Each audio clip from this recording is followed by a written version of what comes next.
everyone. Thank you for joining us today. We welcome you to our webinar on capacity building in sport for all. Are we reaching our goals? My name is Osazeme Agedo, and I'm a project manager here at TAFISA. I'll be moderating today's webinar, so I welcome you all.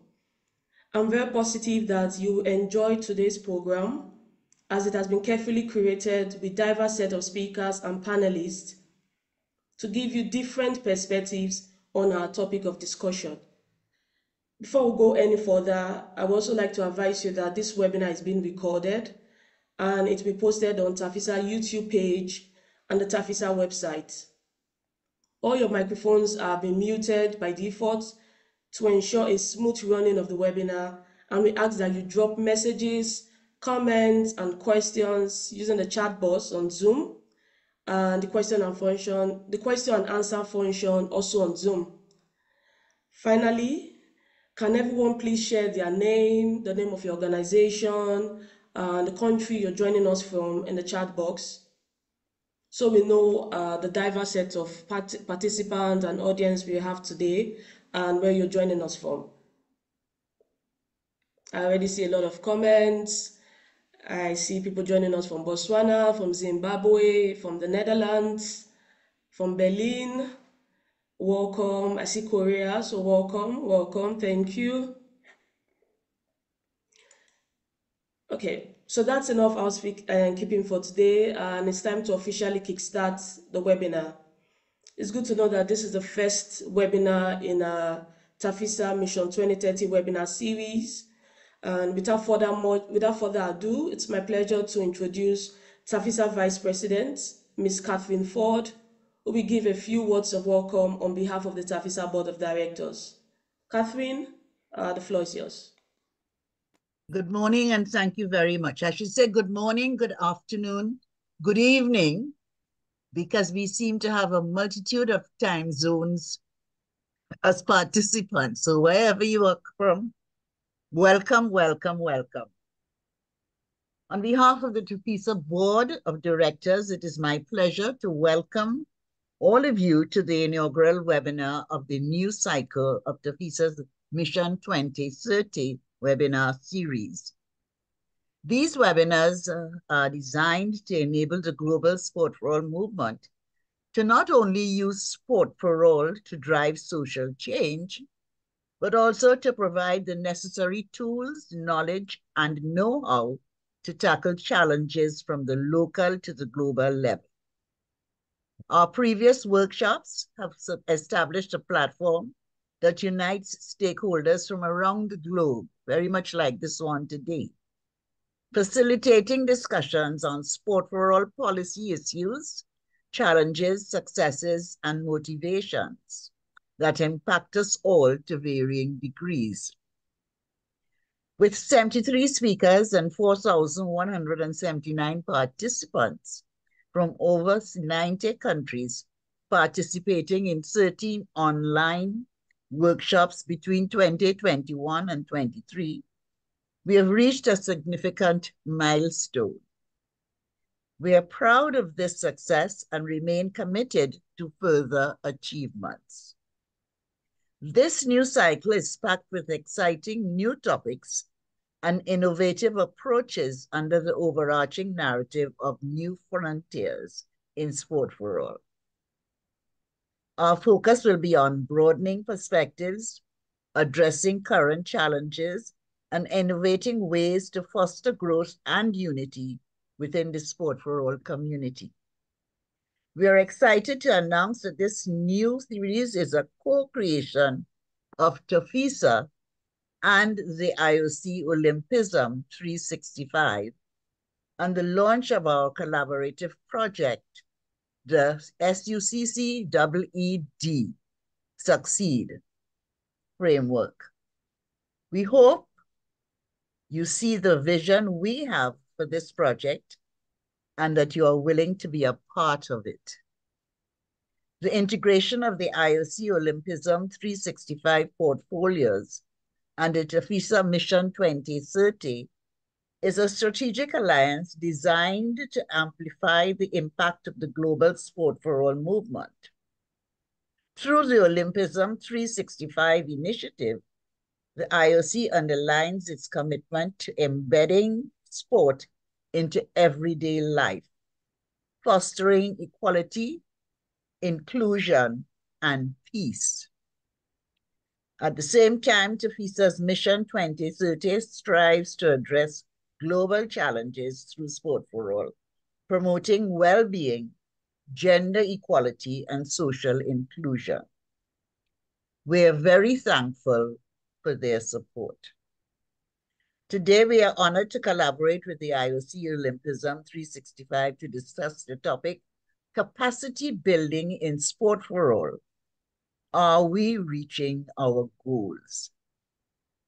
The Sport for All movement faces challenges in capacity building due to barriers to access, lack of information, and difficulty navigating various offers, limiting organizations' ability to benefit their communities. Collaboration and collective action can play a vital role in overcoming these challenges by allowing organizations to pool resources, knowledge, and networks together. Today's webinar brings together experts to explore how partnerships and alliances across diverse sectors can enhance the capacity building ecosystem, improve impact measurement, and drive positive change in the sports sector. TAFISA is joined today by very special guests. We have IOC Olympism 365 Associate Director, Ollie Dudfield, Tibu Africa's founder, Amy Zariat, Canac's Executive Board Member, Yutania Wiggins, and ISCA's Head of Development and Partnership, Laura Marie Leist. We will also hear about the experiences from experts and implementers.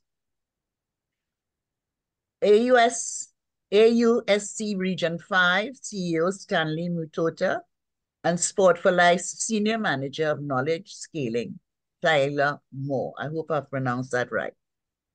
I would like to offer sincere thanks to you all on behalf of the TAFISA Board of Directors for your attendance today. And I look forward to listening to your discussions, recommendations, and proposals. TAFISA extends its heartfelt gratitude to all the participants who have joined us today. Your presence and active engagement are invaluable to our collective mission. We are here to learn from each other, collaborate, give participants an opportunity to interact, and engage and also receive valuable feedback. I am confident that by the end of this session, we will not only be armed with valuable knowledge, but also a renewed determination to drive more impact through collective action. I thank you.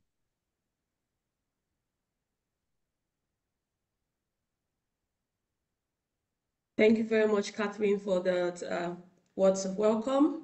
That's sincerely appreciated. Get right into our program. I would like to hand over now to Mr. Ollie Dudfield. He's the Associate Director of IOC Olympism 365. Prior to joining the IOC, Ollie has held leadership roles at Sport for Development Coalition, the Commonwealth Secretariat Sport for Development and Peace Unit. And today, Ollie will be sharing an impulse on the topic, driving impact through collective action. Thank you for joining us today, Ollie. The floor is yours.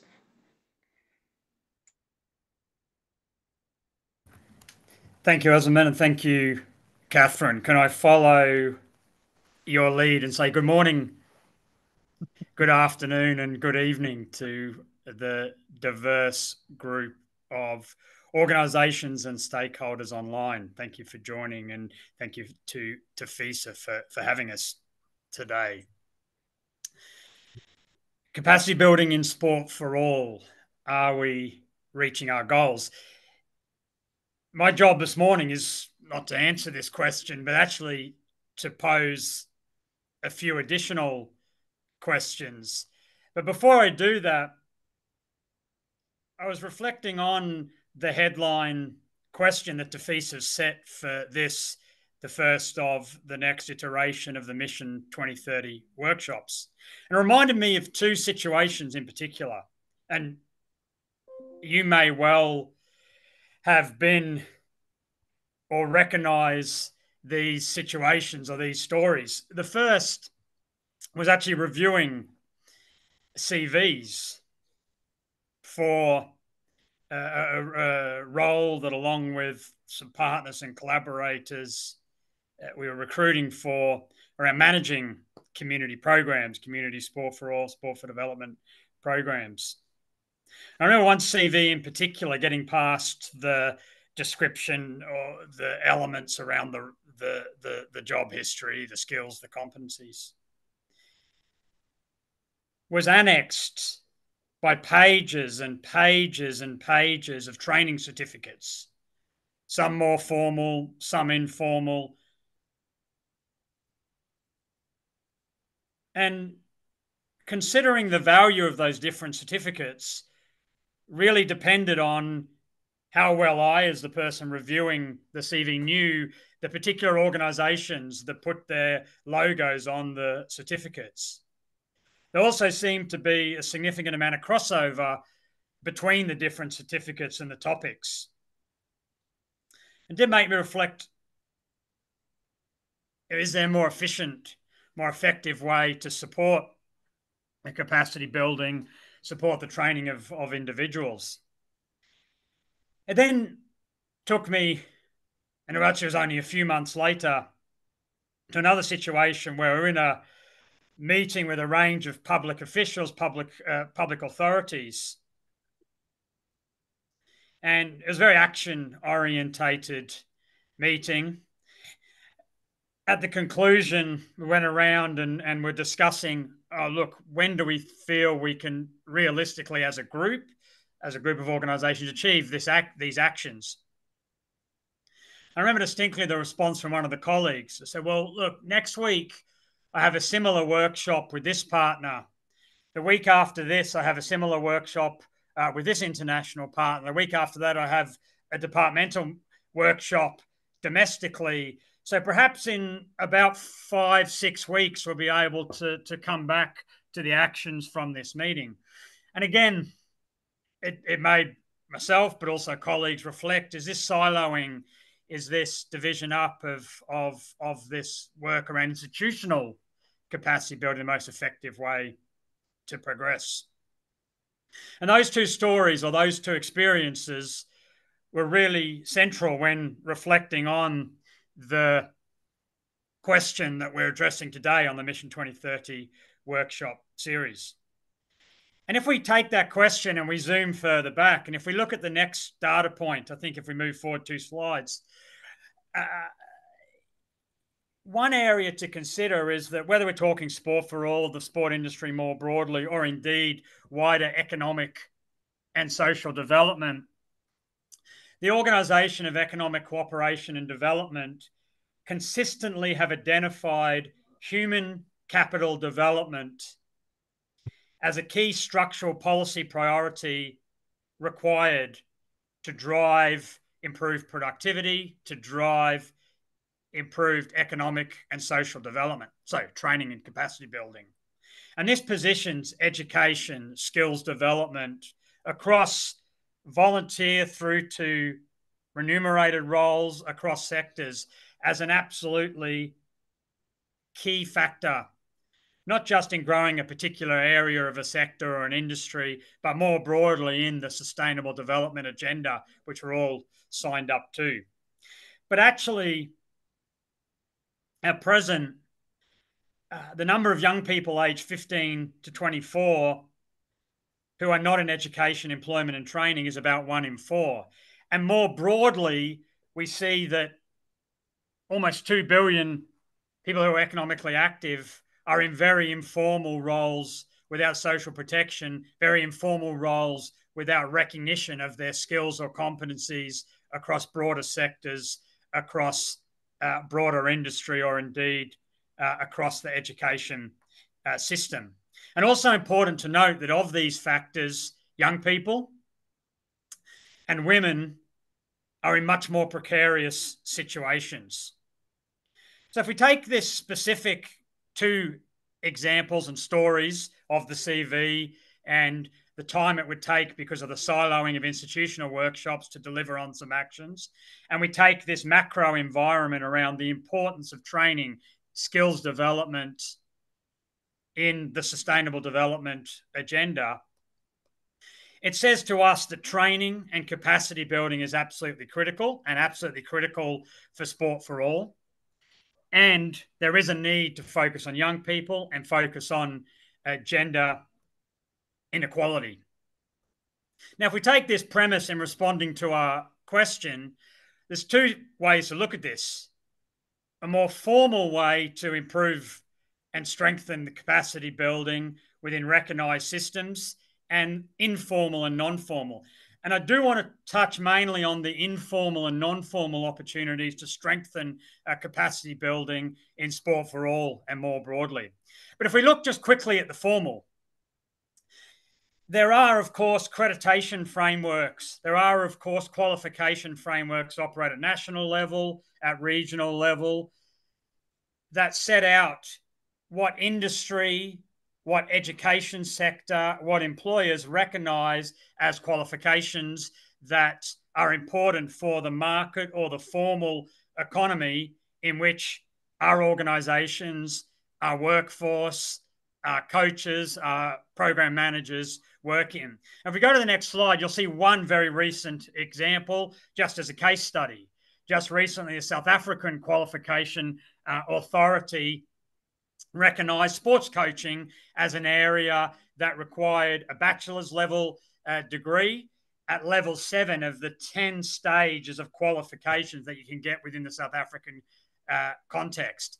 And it underscores to me that we're looking at capacity building and strengthening capacity building.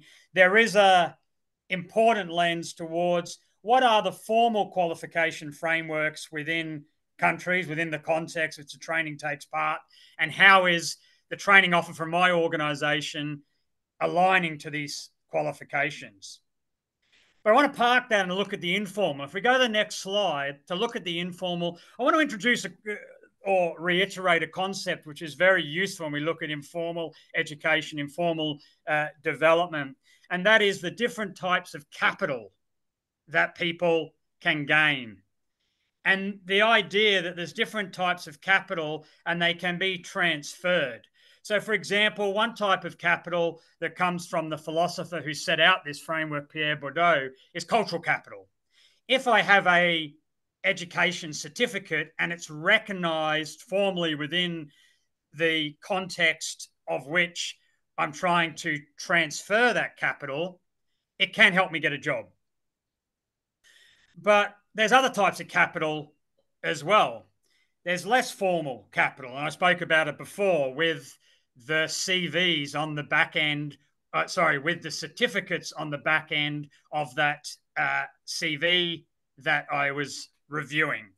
That's a bit of capital that can be transferred for the learner to have value. So I'm a young person. I've undertaken a training course within one of the organisations that are here as part of the TAFISA network. That gets me a certificate. That might help me transfer that if I'm looking for a volunteer role, looking for a stipend within an NGO who's offering that for community coaches or community sport managers. But there's also social capital, and that is the size of the network, the size of the connections that I have through being involved with organisations, being involved with networks that my organisations have. So actually the TAFISA network is one example, of course, of an alliance that has different social capital. A reason I bring this concept up is this value of being able to say we have the training and capacity building that we do for individuals, that we do for organisations within our own organisation.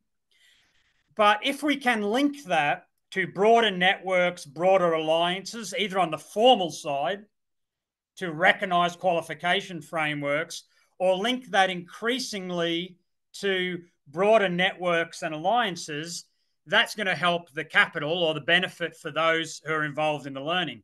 Hopefully, it will also strengthen the quality of that learning experience because we're exchanging knowledge and exchanging learning, exchanging insight, exchanging best practice. And something we've spoken about before, if we go into the last theoretical framework on the next slide that I want to introduce, some of this comes down to this concept of collective action.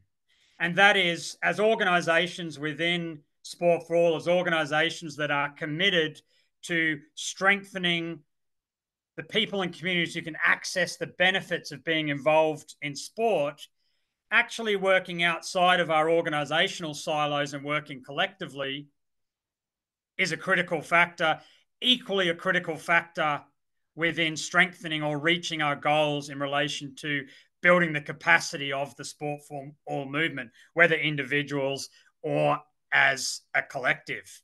And there's 5 key principles that in the literature around collective impact and action consistently come through.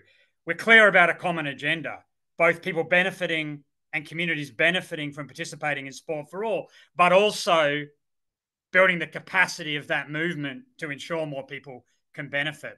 Critically, that we have a way to measure success that has some level of alignment between the organisations that are working towards this common agenda. We have platforms and forums for continuous communication, continuous sharing of insight, but also continually ensuring that we are communicating so we don't duplicate activities. We don't duplicate training capacity building offers.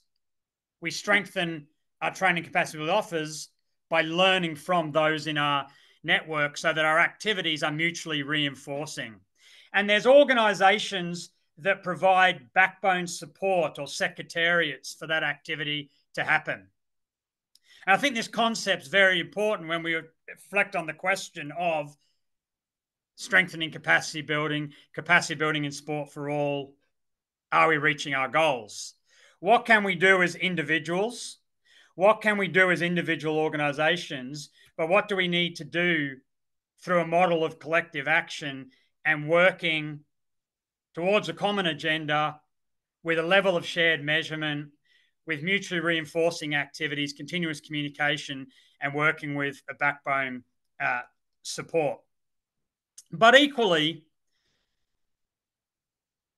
what do we need to take forward that is recognised beyond our sector and our community, i.e. within formal qualification frameworks like the example that I shared with the South African Qualification Authority, but also what do we need to take forward working collectively within our own sector, our own networks, by having common frameworks to be able to align our different capacity building offers, our different insights around what's effective with capacity building, our different learning around how we can support individuals and organisations to strengthen their capacity to ensure more people and communities benefit for community sport.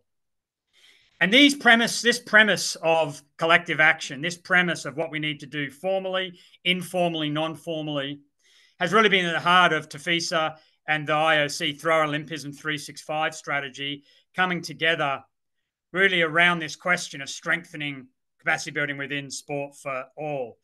And these guiding questions around what can we do individually, what can we do as individual organisations or stakeholders, what do we need to do collectively?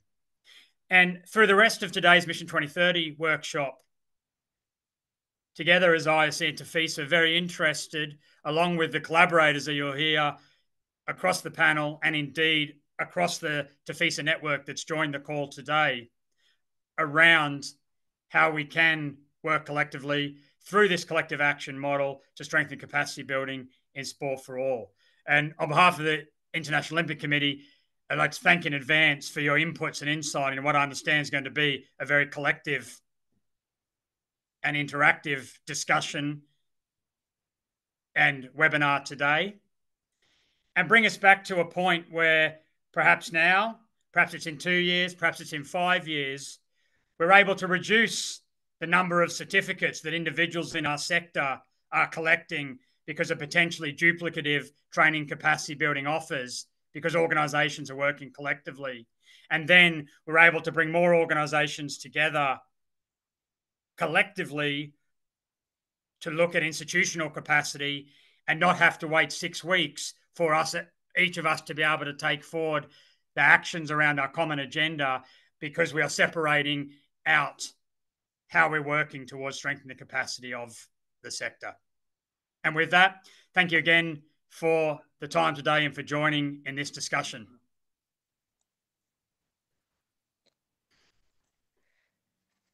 Thank you so much, Ollie. That was a very spot-on presentation, a lot of thought-provoking comments.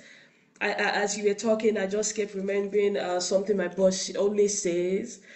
We don't need to compete, but we need to develop complementary programs. And I think this is one of the best ways we can also promote collective action. Thank you so much, Ollie. That was really good presentation. But now, before we go further, I've seen a lot of comments. I've seen some participants raising their hands. Don't worry, it's time. We want to hear from the audience. We want to hear your thoughts on this topic. When you were registering for this topic, I'm sure you had some thoughts in mind. And now we want to hear it. And to do this, we're going to be using Mentimeter. I will share my screen now. Give me a minute. Okay.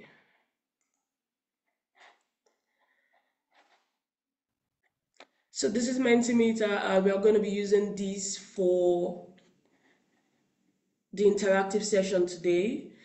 So I advise you just take note of the code or scan the QR code so you can join us. And it's going to be interactive. We just have a few questions that we'd like you to respond to before we move forward.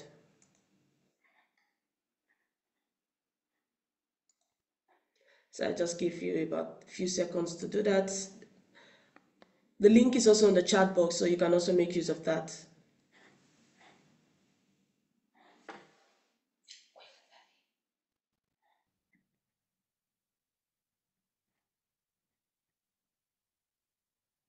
Okay, so for our first question,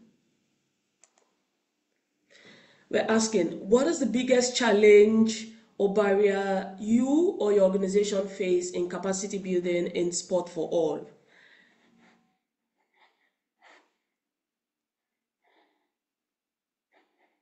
So what is the biggest barrier or challenge? Okay, we're already getting responses.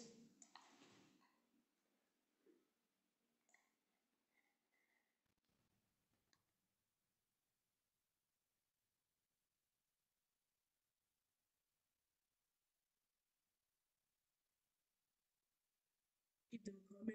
I see funding. I see funding a lot of times. I see lack of human power. I think that relates to one of the subject matter that Ollie talked about, human capital. I see networking. I see budget limitation, which is related to funding, lack of resources. Okay, overload of content. Okay, time to coordinate. Interesting. Okay, these are very interesting responses.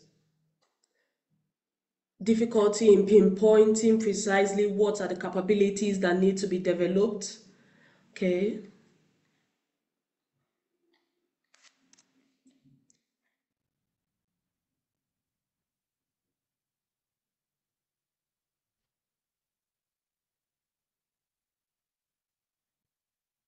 Okay, now we move to the next question.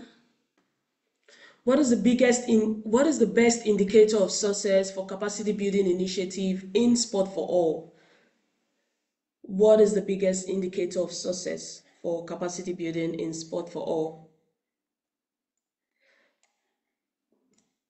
Because of time, we won't stay so long on questions. So if we help, if we just start voting. Okay.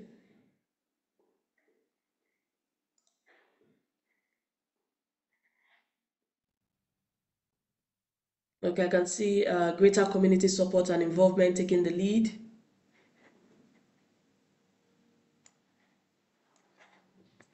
Okay, and I'll move to the third question now. What strategy should be prioritized to improve capacity building effort in Sport for All?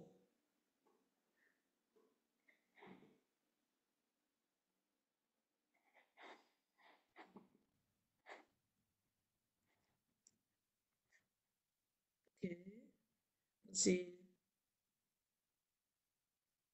Building stronger partnerships, securing funding. I think funding is going to take the lead in everything today.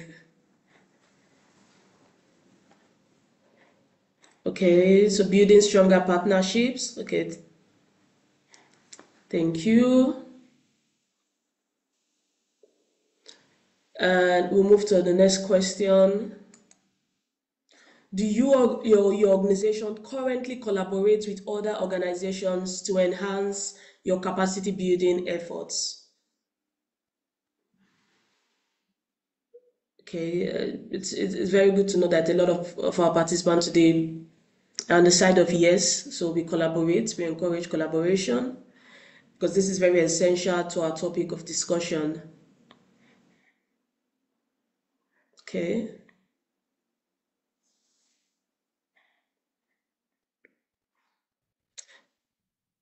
Pressed on time. I'll move to the next question.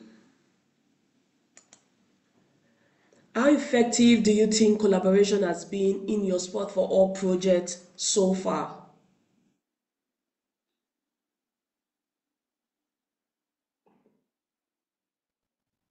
Effective. Okay. Keep the votes coming in.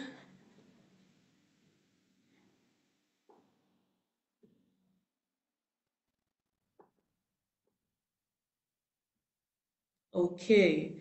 And to our final question for today, interactive session. In one word, what do you think is the key to successful collective action in the Sport for All movement? In one word.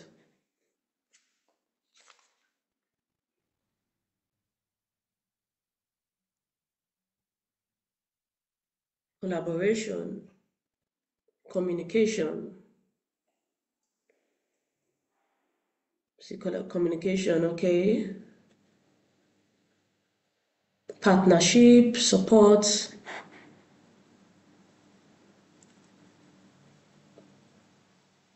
There's a, okay, resources. I see advocacy. I'm happy we're going to be talking on a lot of these topics today in panel discussion. So it's nice that I can see them being repeated here.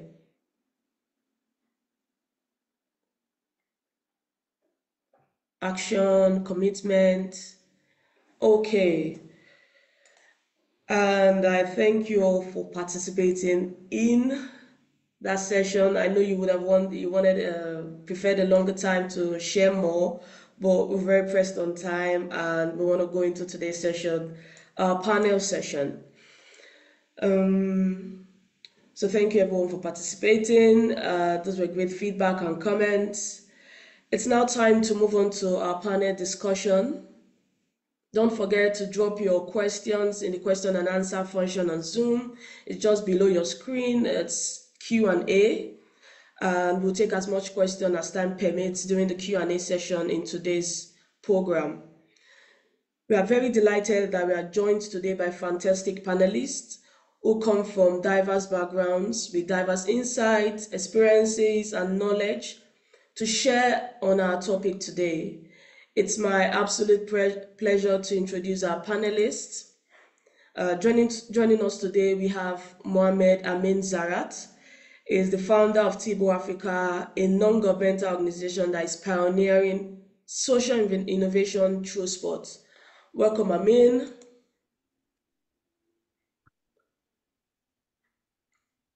Thank you. Okay. Thank you so much. Okay, thank you. Then we have Itania Wiggins. She is the Executive Board Member, Caribbean Association of National Olympic Committees. Itania is also an adjunct lecturer at the Barbados Community College, and the University of the West Indies Open Campus. Welcome, Itania. Morning, good evening. Hi, everyone. Pleasure to be here. And finally, we have Laura Maria Liest. She's the head of development and partnership at the International Sport and Culture Association, ISCA. She's also a graduate of law with over 15 years of experience in the sports sector. Welcome, Laura. Thank you, and good morning, good afternoon to everyone. Okay, thank you for joining us today to ensure that this is very dynamic and engaging discussion. We kindly ask each of our panelists to keep your responses to approximately 2 minutes per question. This will help us cover more ground and allow time for multiple perspectives and throughout the discussion. So thanks so much for your cooperation. So the first question we're starting with today, it's for all our panelists, but we're starting with Amin. So you've all been implementing capacity building in activities in your organization. I know Tibo Africa is very involved in community, women, youth. So what are the main barriers and gaps you have identified in your efforts to run such programs? Thank you, TAFISA, for inviting me to this panel with all the stakeholders such as ISCA and other organizations, Sport for Life. Just to start first, Tibo is a non-profit organization based in Morocco, founded in 2011. We use sports as a tool for education, human development, and girls and women empowerment. We work with girls, migrants, refugees. We work also with youth neither education, improvement, or training, youth detainees, youth with motion disabilities, and we work also with kids and women. We design and we offer every day programs focused on education, employability, and social entrepreneurship through sports. We work with more than 300,000 beneficiaries. We have 300 employees who are working in 40 cities in Morocco, in Senegal, Tunisia, Ivory Coast, and Madagascar. And we developed more than 38 programs, like, for example, the School of Second Chance focus on sports. This program gives the opportunity for youth who are on dropout situation. They come back to our schools and most of them, they are very passionate about sports. It can be basketball, it can be surfing, boxing, football, judo. And we attract them through sports because sports is a way first to have this first contact with this kind of youth. And then we tell them if they are very interested to work tomorrow on sports industry, to become coaches, to become sports advisors, to become sports entrepreneurs. And we offer for them 1,200 hours of training focused on sports coaching, French, English, Spanish, Microsoft tools, financial education, how they can organize a sports event, how they can start sports startups. Modules focus on personal development, on process communication model. And in the same time, we connect them with sports industry, different stores, different sports gyms, sports clubs, associations, federations. They know about sports industry. They know about how they can work with professionals. And then after 1 year, they have a diploma recognized by the kingdom, and we support them to get a job. So we started this in 2019. Now we have more than 15 schools focused on sports profession, more than 2,500 students or beneficiaries per year. And it's something that very impactful for the students, for the beneficiaries, because they develop different skills, entrepreneurial skills, technical and behavioral skills, but also they start a job. And when they start a job, they have a salary, they have a contract, and they can, be um, independent, and they can start a new life in sport. This is kind of example of capacity building that we are doing with youth. We do the same thing for NGOs. Also, we have a great program with Common Goal and JZ. We work with different associations from North Africa on gender equality through sports, through football, but through sports in general. And we give them the tools how they can, match their programs with the 17 sustainable goals of development, but also how they can include this aspect of gender equality in their strategy, in their action plans, and in their programs focus on sports for health, sports for education, sport for new technologies, sports for environment. We do this also with entrepreneurs. Also, there is a lot of youth who want to be entrepreneur, and we work with them on how they can develop their entrepreneurial mindset, and we support them to start sports businesses that can. These sports startups should be sustainable, inclusive. They can also create revenues, and also they can create jobs for African youth. So yeah, this is our approach, how we invest on capacity building. There is a lot of barriers, yeah, but we have a vision that we can use sports to tackle different social issues in Africa, and we work with an ecosystem. It's very important to bring the ministries, not only the Ministry of Sport, it can be the Ministry of Solidarity, the Ministry of Foreign Affairs, the Ministry of Interior, the Ministry of Health, of Tourism, the Ministry of Sustainable Development. All the ministries, we can bring them in the table, we can sign with them contracts, and we can also give them or show them how sports can contribute to achieve their goals. We work also with UN agencies, private sector, public sector, researchers, and universities. Very important to monitor and to evaluate the work that we do.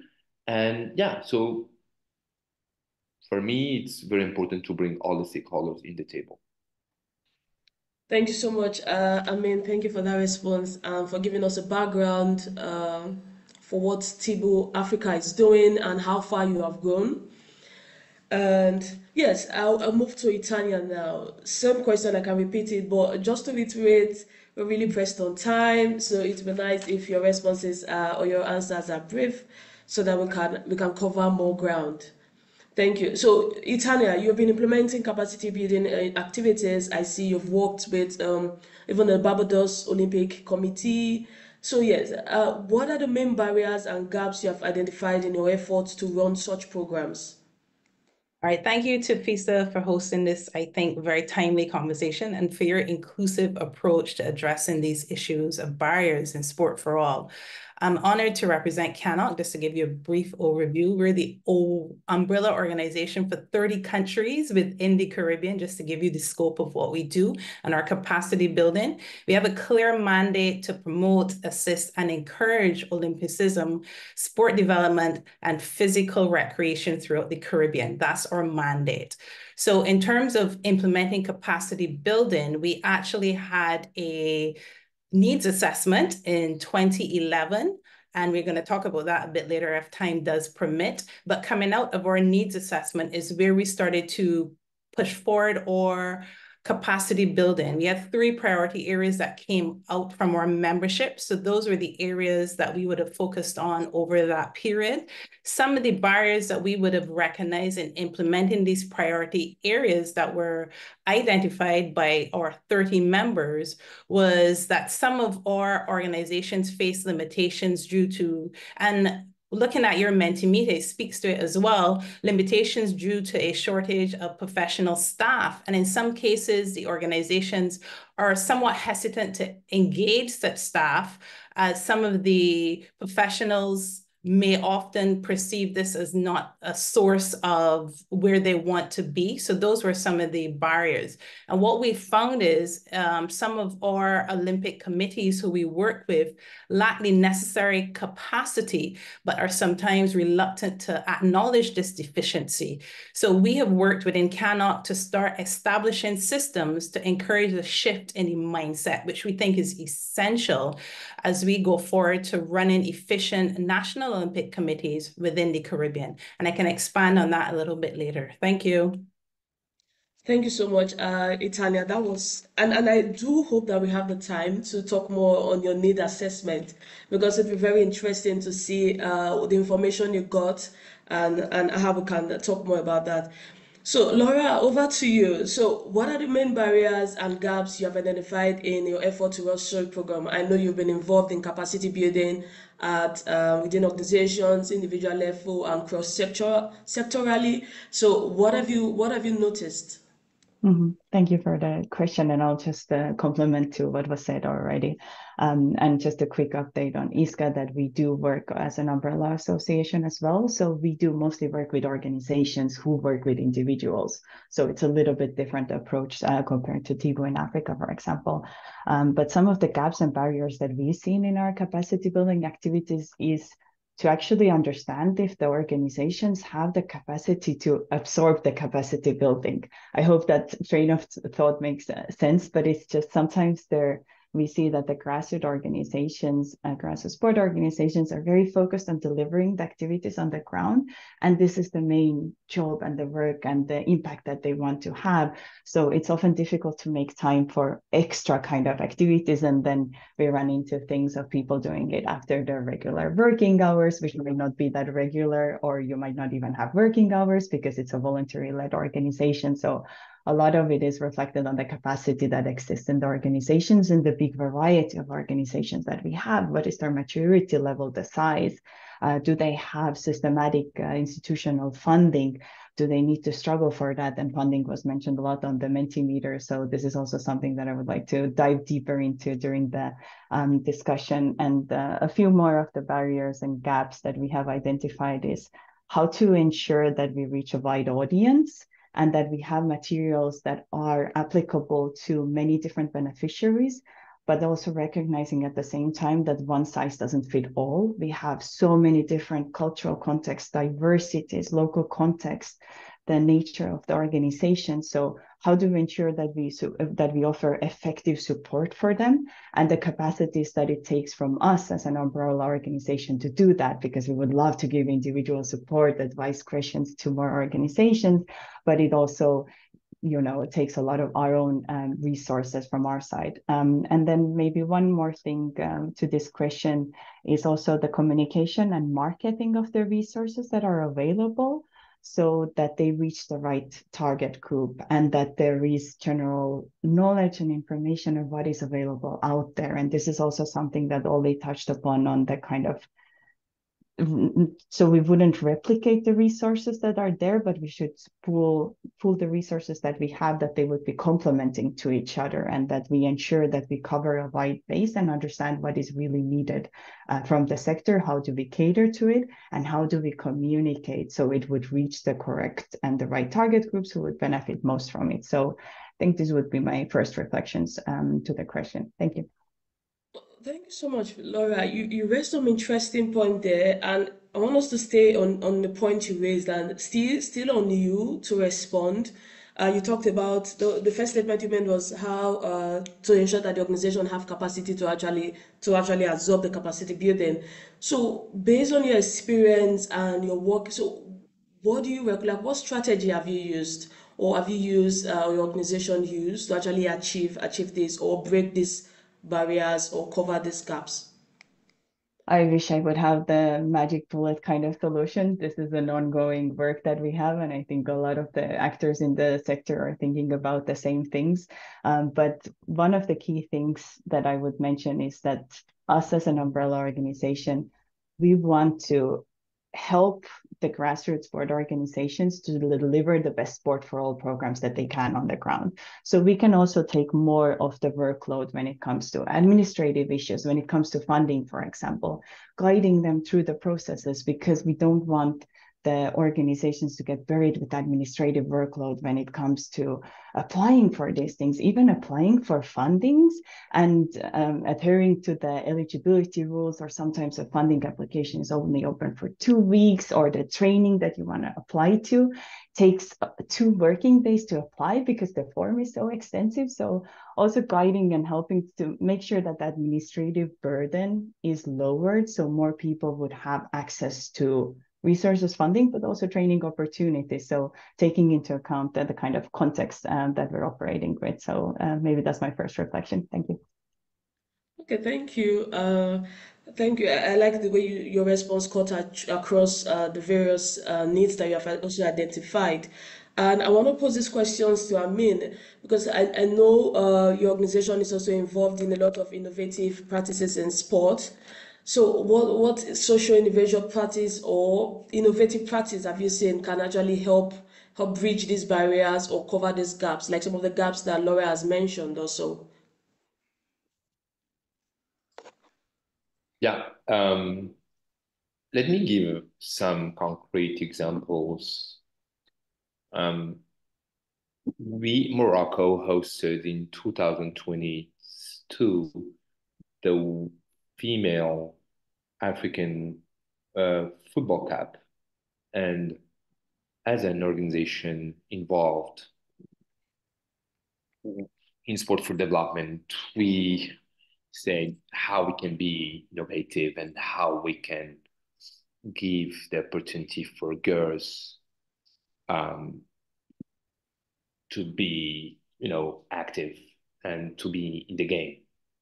So we had more than 12 teams, professional teams in this World Female Football Cup: Tunisia, Ivory Coast, Senegal, South Africa, etc. And we selected 12 neighborhoods, very poor neighborhoods. Each neighborhood had a name of a team, like neighborhood 1, Tunisia, neighborhood 2, Nigeria, etc. And we selected 20 girls per neighborhood in the total 240. All these girls are neither in education, employment, or training. Each neighborhood had 3 girls who are the coaches, aged between 20 and 25, and 17 players aged between 14 and 17. We started a program with the coaches, 3 per neighborhood, 36, on capacity building, on coaching, on sports, different modules, more than 4 months of training, intensive training every day with different partners, the KNVB, Liga Foundation, Peace and Sport Monaco, different stakeholders. And then the coaches come back to their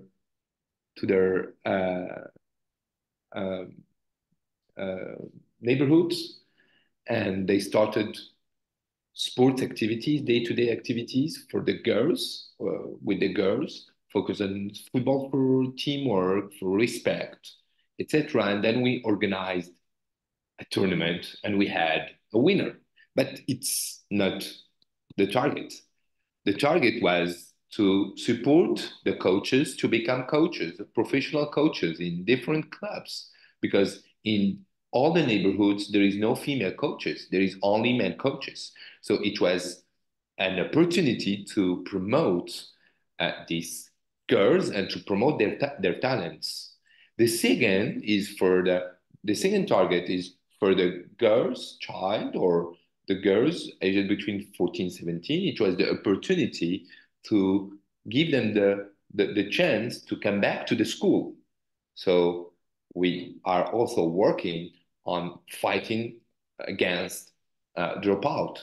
And the third target, it was to recognize this innovative project. And we had, after the first edition, a grant from FIFA Foundation to start other editions. So now we are working on the third edition.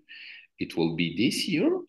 So it's kind of, how we innovate to tackle some social issues. We had other examples, for example, in some rural areas in Morocco, very close to the beach, there is a lot of youth who are very passionate about surfing, kite surf, bodyboard, etc. They don't have an opportunity to come to this, to the urban cities, and we go to rural areas and we develop different hackathons or different trainings to develop their skills, and we give them the opportunity to start some social businesses focused on sport for environment and sport for tourism. Okay, thank you, Amin, for that very practical example of how you've progressively moved. So just from playing and how they have grown to making more female coaches. And I want to go back to one of the statements that Ollie made during his presentation, and my question will be to you, Tanya. Ollie mentioned different types of capital. He talked about the economic, the social, the symbolic, and how relevant each of these capital are. So not outside the organizational system, how do you think this can benefit individuals in their like professional and personal development? So not just like organizations or but how individuals can actually tap into this and benefit from this. All right, that's a great question. And I want to support Ollie about the different kinds of capital that go into making an organization effectively run and be productive in society. As it relates to CANOC for us, our capital is our people and social, and what we would have recognized, as I mentioned earlier, coming out of our needs assessments. The three main priority areas which we found then was gender equity or equality, as it is called now. The membership also called for education programs as well. And they also wanted to have something along governance, HR, and admin. So taking that into consideration, we would have crafted in partnership with the then Toronto 2015 administration, a 4-year plan to build our capacity, to build the capital for us, both human, social as well. So coming out of that, and fast forward now to 2024, we've had direct results from those implementations where I can now report to you that in 2011, we only had 2% of our chef de missions to the Olympic Games being females. Now, because of the capacity building and investing in the capital of our personnel across our national Olympic committees, we now have reached gender equity in that 50% of our chef de missions are females. So in terms of building the capacity over a period of time and investing in the capital, that was one approach that was taken by CANOC under our mandate. And I love how Laura spoke to the building capacity. Do you have capacity to actually absorb the capacity? And that's something coming out of our needs assessment that was also recognized by our members, that they need help in specific areas. They themselves recognize that they don't have the capacity in every area to be effective in delivering what was expected of them as a National Olympic Committee. So I appreciate that you said that. And we ourselves as a board has also recognized that. It's who you have there that has the capacity to drive the vision and the mission of the organization that's very important. And you don't select capacity building initiatives based on what you think the membership needs. You definitely have to ask them, do a needs assessment, because it makes no sense building capacity in one area that's well that's well run, whereas there's a deficit in another area. So I'll end it there for now, but I look forward to feedback from my fellow panelists as well and questions in the chat. Yeah, and I think I'm going to take that charge. Do assessment. So don't just say, yeah, let's do something, but you have to do assessment to see what is already existing in that area. I'm really enjoying this discussion because I see how it also relates to what Ollie said before when he said continuous communication, mutually reinforcing activities, and these are what is beneficial. So you have to run complementary programs. You don't do something, you see what is on ground, what is in need with the target people, and you work with that. Thank you so much, Itania, for that. And I'm also going to ask a final round of questions. And I'll start with you, Itania. So, what is one key action you will recommend for capacity building in sport for all? What is one key action? Short, straight to the point. Straight to the point, in strengthening our approach, we need to harmonize our policies by expanding our training programs. It's as simple as that. You can't build capacity or you can't ask for funds if you don't have those people who are trained to apply and do those long documents that Laura was speaking about, because I do know them. So you have to harmonize your policies and expand your training programs to help build the capacity of your organization to get that funding that everybody was asking for earlier. Okay, I hope our audience is taking note of this. She said, Italia says you need to harmonize your policies. Laura, over to you. Oh, it's very difficult to be sharp and concise on this one also because of what the other panelists were sharing. But I think I would refer back to what was mentioned before and what Ollie started with also is to emphasize the common agenda and the mutual goals that the sector has.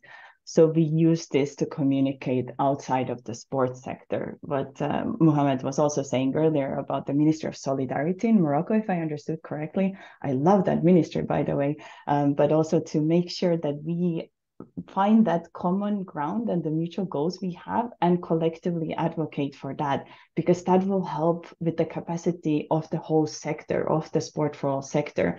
And that will increase the resources that are coming into this from other policy fields. It will help the positioning of the sport for all and how it contributes to the sustainable development goals, to the health aspects, all of this. So I would say more collective action as a sector together. So that would be my key takeaway. Thank you, Laura. So Laura says more collective action. And I mean, to finish with that, so what is one thing we think we can do better, one action, key action you think we can do better? Short, brief. Yeah, I think we need to create schools focused on sport for development professions. Yeah, in each region of Africa first, because I'm living in Africa, but it can be also in other part of the world, and give the opportunity for the stakeholders to work together through TAFISA, but also through other stakeholders, and also give the opportunity for researchers and universities to contribute to all the work that, the work of different stakeholders. So my point of view is to build or to create schools for sport for development professions everywhere. Thank you so much, Amin. So Amin says create schools for sport development proficiency everywhere, and it's particularly leaning towards Africa, which I understand why, because it is from Africa. Thank you so much to our panelists. I really, really wish we could continue this discussion, but we are so pressed on time. But I want to encourage you, our panelists, not to leave. We have a question and answer session that will be going towards the end of the program. And you can also respond to questions already in the chat box. I see a lot of questions here already. You can directly respond to them in the chat box. And yes, and participant, please, and our audience, I encourage you to keep dropping questions in the Q&A box. We are going to get to them, and also the chat box. So thank you very much to our participants. It was a pleasure speaking with you guys today. So we'll move to the next segment.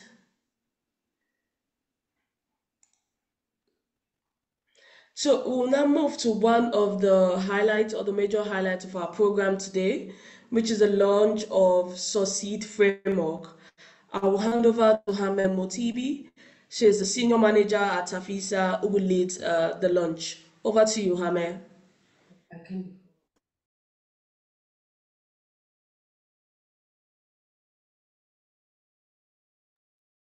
Thank you, Saze. Am I audible? Oh, thank you. I'll share my screen in a minute. Okay. Yeah. And let me know if you see something from me. All right, thank you, Saze. I was carried away by listening to the last session and a lot of feedback that came from that session. And it makes me very proud to launch and share Succeed framework with you because it answers a lot of points that were discussed from the previous panel discussion. Okay. Yes, what is Succeed? Succeed is supporting community empowerment and development through Sports for All, and it's a framework that is dedicated to fostering community empowerment and development through capacity building in Sports for All. And we are in collaboration with IOC through the Autism 365 strategy to provide that unified and synergistic approach that Ollie talked about, the mutual agenda, the common ground, if I use your way, the collective advocacy that I had, and as Laura said, the sector together and the harmonization that Itanya talked about.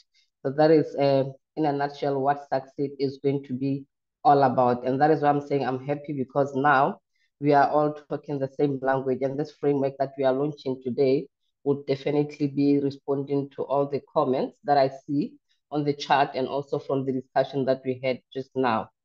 The objectives of Succeed is just to enhance our capacity building for impact, maximize the impact that we have in the communities that we serve, also to enhance our community development and empowerment by promoting solidarity, safeguarding gender equality and social inclusion through our capacity building initiatives, not necessarily from TAFISA only, but from the whole sector and of Sports for All.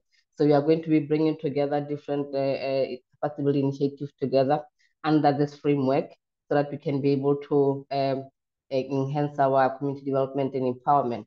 And also the objective is to, is to enhance on the policy and practice improvements to drive the change and that we want to see by enhancing governance, secure increased funding, the funding that we've been talking about, because in bringing all the capacity building together, initiatives together, we are now more talking about pulling the resources together in one basket and be able to use them efficiently. So possibly Succeed will improve on the funding and measures that we have in place in the sector, and also establish more effective regulatory framework that support Sports for All growth, which is now talking about collective action that we talked about, and the consortium approach, where we bring different organizations together for enhanced partnership. And in a nutshell, this is what Succeed is currently built upon. We are going to be focusing on participation, sustainability, organization capacity, and policy, under which we have different themes. Under participation, we have physical, mental health, and social health, social inclusion, as well as gender equality. That is driven by a project or program, capacity building program from Sports for Life, which is called physical literacy training. And also under this one, we will include any capacity building program for people with disabilities, for refugees, and for youth. And then under sustainability, we have safeguarding and the environment. And currently under safeguarding, we have a TAFISA project that is called Girls Positive and Safe Coaching Pathway that we are currently implementing in different parts of the world. And also we have active cities, capacity building workshops, which is more about the environment and making cities active in physical activity. And then under management, we will have both fundraising and also certified leadership courses that TAFISA is currently delivering. which also cuts across all the themes that we have. And then we also have women leadership training through Sports for All, as well as the mentorship program that we call FLOT, which is Female Leaders of Tomorrow Mentorship Program. And also we will have a capacity building initiative, which is focusing on fundraising in Sports for All by Remedy, because currently we are talking fundraising today, fundraising, funding. So possibly capacity building around that will enhance our work on how we fundraise and how we attract more funding and grants to our program. And also under program design, we have a project called Interact Plus Capacity Building, which is mainly focusing on enhancing sports for all initiatives in the international sports organizations and national federations. And to cut across and also to encompass everything, we have the TAFISA Mission 2030 webinars, the likes of the one that we are having right now, which is going to be running throughout the year and covering on different parts of the topics. And then we have a CASCAB online hub, which is currently under construction and is going to be more like a community hub where we bring all the sports for all organizations together and sports for all initiatives together under one umbrella to enhance knowledge and experience sharing. And also cutting across are the different themes that we already mentioned as we are discussing, the collective action, the shared measurement, evaluation, and governance, and also to make sure that, which is the ultimate, to enhance the impact that we have in the communities that we serve. The outcome of this succeed is to create a more inclusive, effective, and sustainable framework for community empowerment, like I already said, and development through sports for all. One, by expanding a number of providers that we have, providers of capacity building, and to enhance accessibility and also to enhance the reach, so that we cover all communities and we cover all countries and all areas and all continents. And also to make sure that we bring in different languages and deliver it in multilingual languages rather than only English, because currently most of the programs that you see online are English. That means that we are not as inclusive as wanted to be, because we are leaving other diverse linguistic communities outside. So Succeed is also trying to bring most different languages, mainly main languages under this to enhance the delivery of capacity building in different languages, and also to tailor our offerings to make sure that they are based on specific needs of different communities and organizations, and also they are tailored in such a way that, for example, I'll give example with ISCA, and if ISCA is providing something, we may have a discussion or to say that if ISCA is providing a capacity building based on this theme, there's no need for TAFISA to provide it, or rather we bring together the effort to make sure that we maximize on reach and on accessibility, like I said, and also to accredit providers and also to make sure that the qualifications are certified. That has come out very clearly also in the discussion today, especially when Ollie was presenting. There was more about certification also in his presentation. The opportunities for Succeed will include geographic diversification, where we now are able to expand and reach different parts of the world. Targeted demographic, especially the underserved communities, women, girls, people with disabilities, refugees, and different other demographics that we have out there. And also collaborative networks, bringing different networks of organizations, of NGOs, having relationships with international federations. So it's just to make sure that we build this consortium approach where different networks that never used to work together are now able to come together to work to make sure that we bring we concerted efforts toward enhancing capacity building in sports for all, and also to build the community partnerships. I've already said that, and also to utilize digital platforms. You already see the digital platform through GIZ. TAFISA is currently working on the digital platform, and we have many other digital platforms that are out there to enhance its use, to also enhance digital usage and even the digital access and technology access.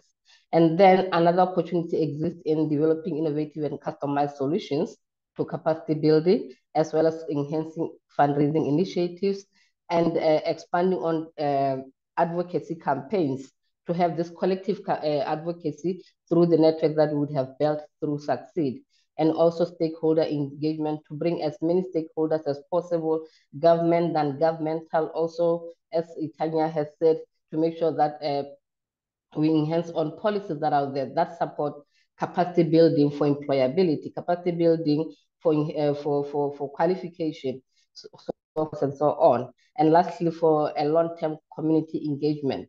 Succeed is also trying to make sure that we create a sustainable framework that would make sure that capacity building initiatives that we provide have sustainability plans and are going to be engaging communities in a long-term manner and have a long-term impact and impact on these communities. So in a nutshell, that is who we are. We have a page that is a web page that is currently launched, and we hope that you'll be able to go through the website and look at our page and see exactly what I've been saying here, the plans that we have, and we are open to your suggestions and what you think should happen, because most of you here are from the communities that we serve, and we believe that to engage you more, it will help enhance the program that we are delivering to you. So go to the succeedforall.org and see more about the Succeed program that we are launching today in this webinar for everyone to enhance their capacity building initiatives. I think that should be all for me. Thank you, Osaze.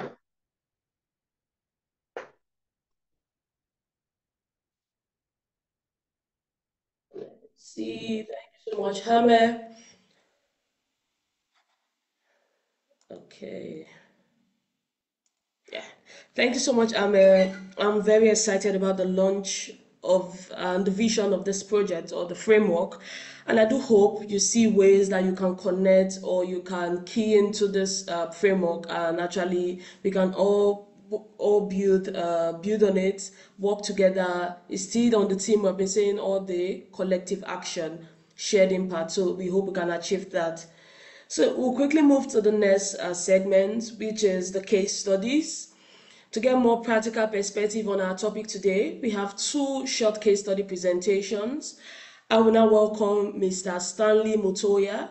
He is the CEO of AUSC Region 5, that's the African Union Sport Council Region 5. Mr. Stanley has a vast experience and he has been very instrumental in designing and developing the African Union sport policy for sustainable development of sport in Africa, recently approved by the African Ministries of Sport. Mr. Stanley, you're welcome. Mr. Stanley will share more information on the Certified Leadership course and Women Leadership Mentorship. Over to you, Mr. Stanley. Thank you very much. It is my hope and trust that I'm audible. We can't hear you. Hello, can you hear me? Yes, Mr. Mutoya, we can hear you. Okay. All right. Thank you. I was actually saying thank you very much for affording me the floor, and congratulations to TAFISA and all the presenters and panelists that have come before me. I've actually set my time.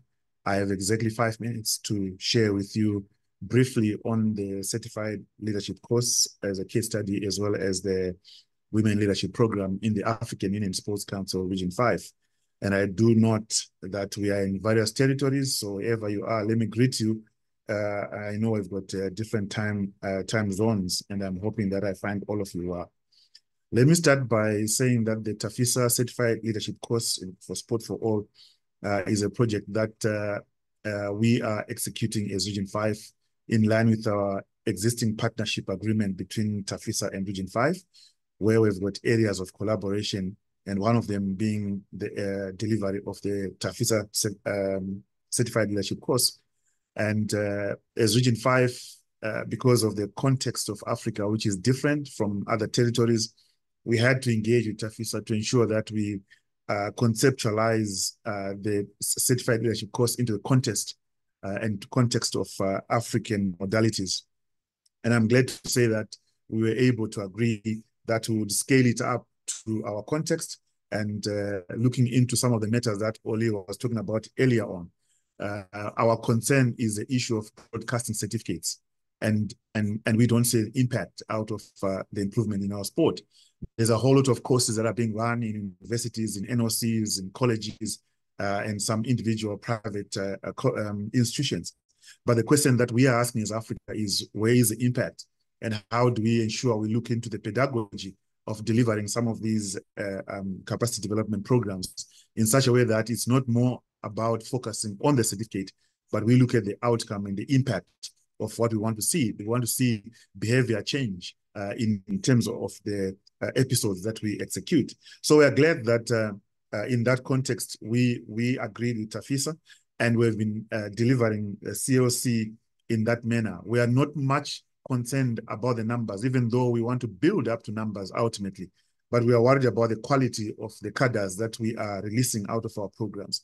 So we redesigned the COC into an 8-week theoretical approach, which includes case studies for 32 hours for our delegates, an online approach that we have. Thanks to COVID, of course, that came through, and we had challenges of meeting people physically, but it also gave us opportunities to manage. It's a program where after those 8 weeks, our cadres then go through a 6-month project implementation phase. So we only certify people. Graduation is only, held after the 8 weeks of study plus the 6 months of executing the project out of the various projects that they would have chosen. So, and we are very happy that, this is how we've adjusted it. Now, the question for this webinar is, are we reaching our goal? And if we go to the details for Region 5 around COC, we've had since 2019 a total enrollment of 109, and 61 of those 109 were able to graduate. And out of those 61, 37 of them were women and 24 of them were men, which gives us a 61% women who have gone through our TAFISA COC training program, and 39% men, with a percentage success of 56%. When we look at that and we say, are we reaching our goal? I would say yes, but the pace is slow, and we need to move even further. I mean, we have trained facilitators. Some of them are here. I see Professor Cora Bennett is here as one of the facilitators that will help us to deliver the COC. And we think that while the pace is slow, but the impact from what we've already seen, some of the graduates of our COC are making very impactful projects in their own countries. When I quickly go on in the very few seconds coming through on the Women Leadership Program, for us, it's a response to the perpetual issue of marginalization of women from leadership of sport and also participation in decision-making and also in physical activity. So this was a response for us to the 2013 baseline survey that we carried, which was also showing that a negligible number of women occupied leadership positions and decision-making positions in sport. So we needed to find a solution to address this matter. The result of this baseline survey, I'm glad to say that we confirmed by the Sydney Scoreboard Global Index for Women in Sport Leadership, showing that women chaired 7% of international federations in 2016 and occupied 19% of CEO positions in 2016, up from 8% in 2012. So these numbers for us were decimal, and we needed to increase them. We needed to find a way of increasing these numbers. And therefore, we brought in what we call the Women Leadership Program to address these glaring imbalances. And this program was also linked to what we called Woman for Women, where we were looking into one woman getting 4 other women to involve them into physical activity. And we are glad that through our partnership with TAFISA, we then linked up the Women Leadership Program to the Female Leaders of Tomorrow, the FLOAT program, a joint women mobility exchange program that is aimed also to make an impact through mentorship of the women. So in 2019, on the 21st and 22nd of March, we were able to train facilitators, 2 carefully selected from each country, who went ahead to identify and recruit 20 other women between the ages of 18 and 25, who would go through 150-minute modules, 12 of them. Each module is 150 minutes long, and they go through 12 modules. And after that, they go on a period of 8 months where they are assigned to mentors that are drawn from industry, business, and commerce for them to also appreciate leadership skills. Our target was to reach 2,000 women trained by 2028. And also through the One for More, the target was to have 500,000 women physically active by 2025. And in terms of the details of our performance, to answer the question, are we meeting our goals? 6 out of our 10 member countries have been running the Women Leadership Program, which is a 60% delivery. And 165 women have been trained to date. 73 of them have graduated, and that gives us a 44% success rate. We've channeled and invested in approximately $22,500 in support of this program because we provide grants to this program. Are we reaching our goal? Again, our answer is yes, but the pace is slow. And we need to heighten the pace. I'm going to finish off by talking about, a very critical elements in terms of how we see ourselves continuing to drive this program. Number one, we continue to be proactive. Number two, we continue to begin with the end in mind. And for us, we have linked these programs to our social outcomes. All our programs are addressing education benefits, health benefits, economic benefits, tourism benefits, and planetary health benefits. Number three, it's about putting, the first things first. And for us, disciplining and channeling our best hours into the first order objectives, that of making an impact towards society and increasing participation by women by 40% by 2028.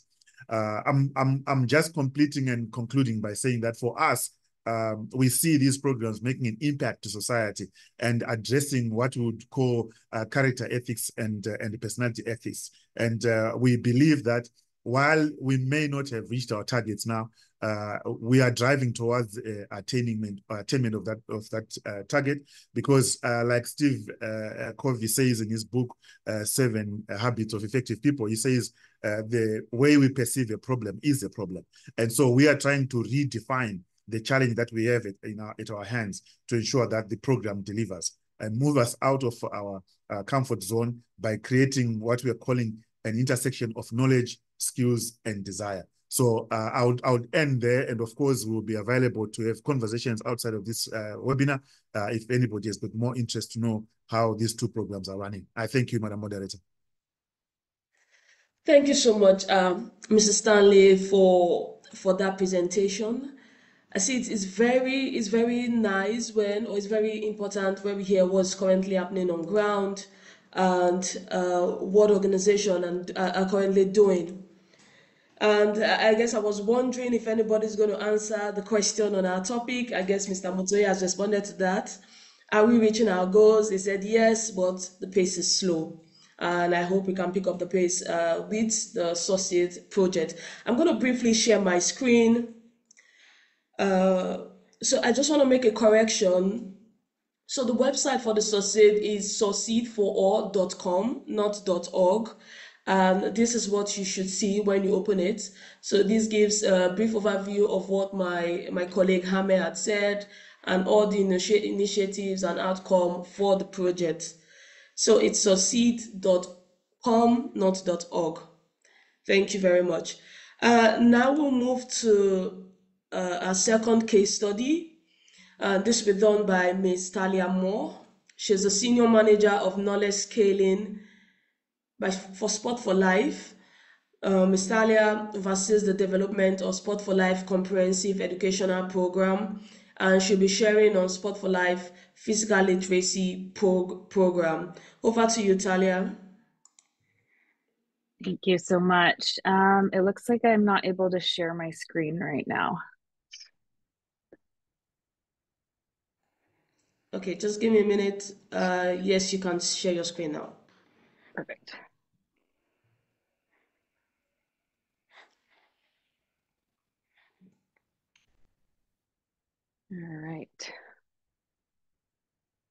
All right. Good morning, everyone. Well, good morning from the West Coast of Canada. Good day to everyone, whichever time zone you're in.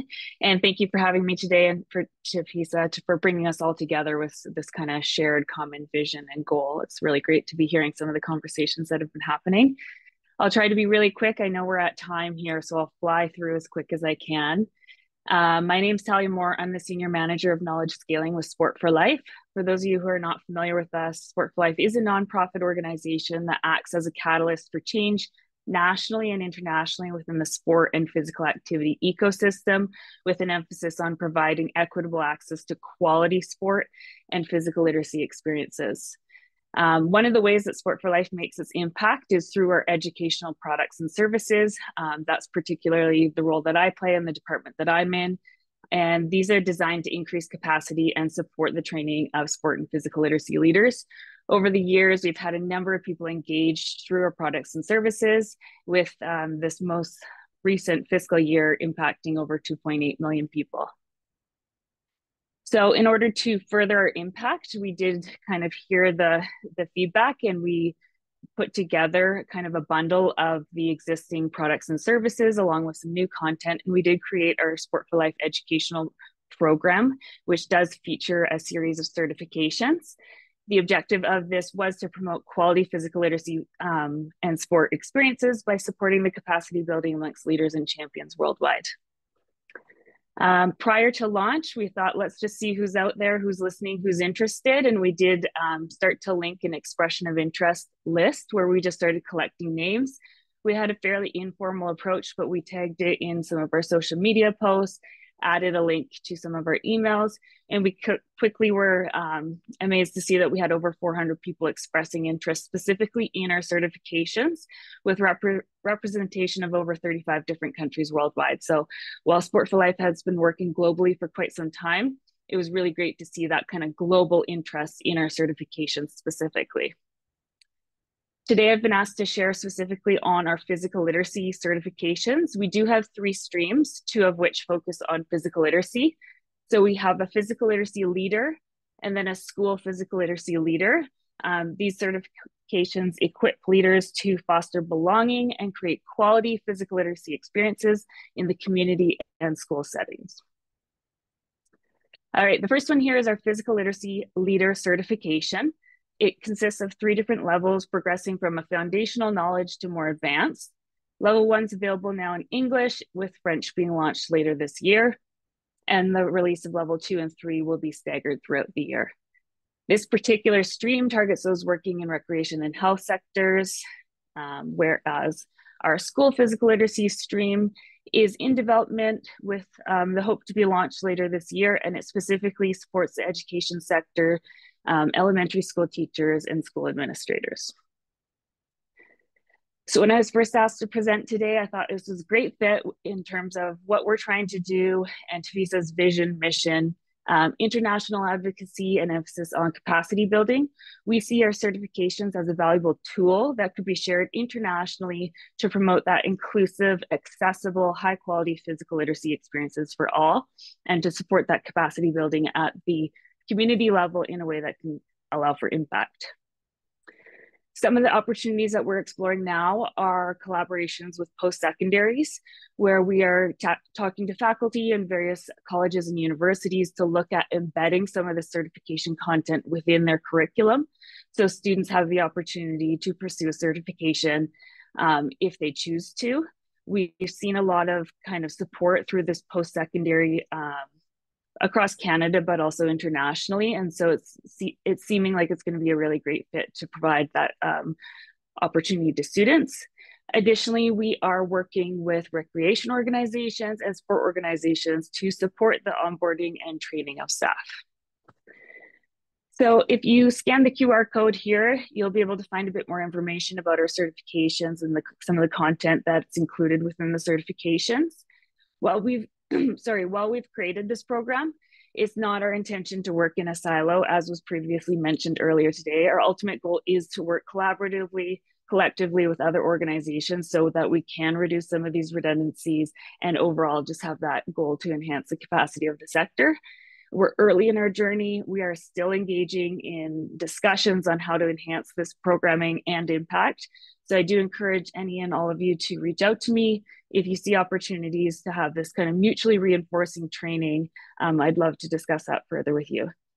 And I will just end there with my email if anyone has any follow-up questions. Thank you so much. I know that was a little bit over time. Thank you so much, Talia, for that beautiful presentation. It's really nice, the physical literacy program, and I encourage everyone to scan the QR code or use the link to check it out. I know we have gone a bit over time, but I asked that you give us a few more minutes as we're wrapping up soon. We've reached the final segment of today's webinar, which is a question and answer. We have received a lot of questions in our question box, and I also see that our participants have also responded to a lot of questions also, so I'm thankful for that. We are just going to take a few questions, like 2 or 3 questions, straight responses, and we'll be wrapping up then. So we have a questions, and I want to give this to Ollie. I don't know if Ollie is still on the call. Yes, I see him. Yes. So Ollie, we have a question that says, how can we strengthen governance structures in our organization in order to effectively realize the goal of Sport for All? Can you help us with that? Thank you for the question, and I do think a theme through today was the capacity building around governance and leadership, equitable governance and leadership, and we heard about some existing inequalities in the sector came through as a strong component around the capacity of Sport for All, as well as those that are in managerial and frontline delivery roles, if we can call them that. And then that brings then to the point or the key reflection from my side, actually having the balance between capacity building, formal, non-formal and informal professional development opportunities for those that are in governance and leadership roles, balanced with those in management roles, and balanced with those in frontline roles. And Ms. Matoya, of course, spoke about that example within Region 5 of African Union Sport Council. But then flip side equally is the development of the effective policy frameworks, procedural frameworks, cultural frameworks around good governance, and getting that balance between the capacity building of people and the institutional capacity around policies, procedures, governance frameworks, I would say. And it probably is a final point that also came through for me across a range of the discussions today. There's not a one size fits all. There's not a this is the response to meet the goals, always on a continuum or an element of individual, institutional, and policy orientated capacity. And that's probably a relevant response to this question. Okay, thank you very much, Ollie, for that response. And yeah, that's a very, very spot on response. We have another question, and I want Itania to respond to this. I can see you still with us, and I'm just going to spotlight you. So we have a question that says, what do you think about using a cooperative business model to enhance capacity building in sport? Okay, thanks for that question. And it leads directly into what I want to leave with everyone. What we need to recognize is that in this era, our organizations have to consider moving away from a fully volunteer perspective. We have to understand the needs of what's going on around us as an organization. And what we need to do is just know that we've evolved from a purely volunteer position to one that will require for our development some form of investment by way of a professional, full-time, part-time. I think the investment by an organization having a professional will help with what we need later. Cannot did it. We would have partnered with the University of the West Indies, put aside some funds, do our needs assessment, help us with our strategic plan. And that's an investment that has now paid off in the medium and will pay off in the long term for us.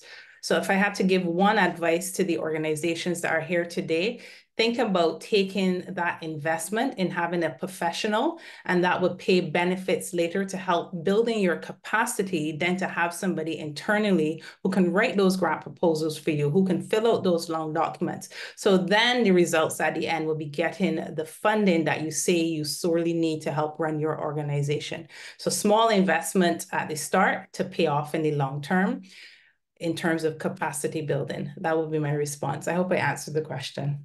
Yes, I believe you did. Thank you very much for that response. And we have last question, final question. And Laura, maybe you can help us take this. And the question is, how can umbrella sport organization help grassroots sport organization access knowledgeable trainers to advance capacity building? Oh, okay, so it's about the knowledge of the trainers themselves who could carry out.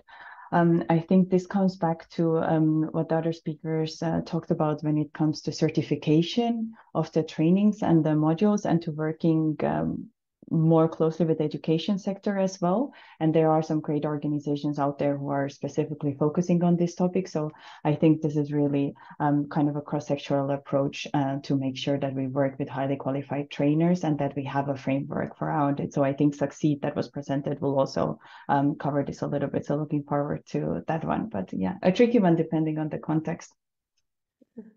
Okay, thank you very much, Laura, for that spot-on response.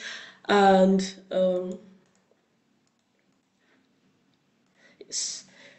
so thank you all for joining us today. Before we close, we would like to announce that our next webinar series is also coming up in September. So we have a next webinar series. We thank you for participating in today's webinar. We know you got a lot of interesting perspective and information on collective action, but also want to invite you to our next webinar, which will be on the topic multiplying impact, measurement and evaluation in sport for all. This webinar series will be held on the 3rd of September. And for more information like the registration link and every other details, please check our website on our social media. Immediately it's out, we are going to launch it on those channels. So those are channels that you can use to stay updated with our activities and our programs. We also have a newsletter. You can sign up on our social media also. So this is our next webinar, and we're inviting everyone to this. And finally, I want to thank all our speakers, panelists, colleagues here at TAFISA, and most importantly, our audience today. Thank you so much for attending and your active participation. We have a post-webinar survey, so when you leave the call, you're going to get a post-webinar survey that's automated. Please fill this, as it will help us for future webinars. And thank you so much once again. Have a great day. We look forward to seeing you all at our next webinar. Thank you.